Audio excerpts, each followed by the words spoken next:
একজন সন্তান তার বাবার কাছে তিনটা অধিকার পায়। এই তিনটা অধিকার তাকে দিতে হবে। এক, তার জন্য একটা নেককার মায়ের ব্যবস্থা করা। তার জন্য একজন নেককার মায়ের ব্যবস্থা করা। There is a large amount of difference between smart and নেককার। স্মার্ট হতে গেলে নেককার হওয়া কঠিন। কথা বলা ঠিক কিনা? স্মার্ট যিনি, ওনার চুল দেখাতে হবে দুনিয়াকে। স্মার্ট যিনি, উনি মোটর সাইকেলের পিছে বসে চলে যেতে পারবে। স্মার্ট যিনি, উনি বিয়ে বাড়িতে মেহেদি অনুষ্ঠানে গিয়ে লিড দেবে। কথা কর না ঠিক কিনা? স্মার্ট যিনি, উনি বাজারেও যেতে পারে। স্মার্ট যিনি, উনি আবার কোরবানির দিন গরু জবাই করার সময় নিজে দাঁড়িয়ে থেকে গোশত ভাগ করতে পারে। বাট নেককার যিনি, উনি বহু কিছু স্যাক্রিফাইস করে শুধু নিজের পেটটা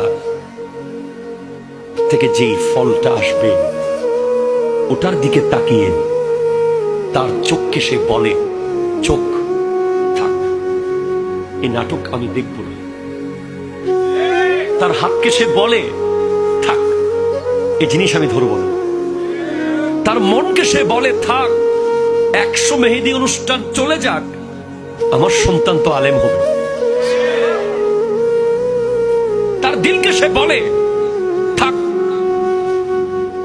না হয় চুলগুলো নাই দেখাইলাম, সূর্য খেলায় নাই বা গেলাম, ঠিক কিনা? জোরে বলেন না। মেলায় গিয়ে নাই বা ঘুরলাম। মা, আপনি যে ঘরের কোনায় বসে আছেন 2024 সালের মতো এই স্মার্ট বছরে, আপনি এখনো খ্যাত, আপনি এখনো গ্রাম্য, আপনি এখনো প্রাচীন, আপনি এখনো ওল্ড, আপনি এখনো প্রিমিটিভ, আপনি এখনো এনশাইন হয়ে থাকবেন। উত্তর আসবে, বাবা, তোমাদের কাছে আমি ওল্ড হতে পারি, খ্যাত হতে পারি, গ্রাম্য হতে পারি, প্রিমিটিভ হতে পারি, কিন্তু আল্লাহর দরবারে তো আমি মা ফাতেমার উত্তর শুনি।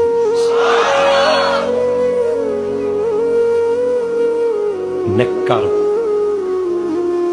এখন আমাদের দেশে হয় কি, না, আমার ছেলে ডাক্তার, একটা ডাক্তার মেয়ে আনতে হবে। আমার ছেলে ইঞ্জিনিয়ার, তাকে তো একজন ইঞ্জিনিয়ার বুঝবে, অন্য কেউ কি বুঝতে পারবে তাকে?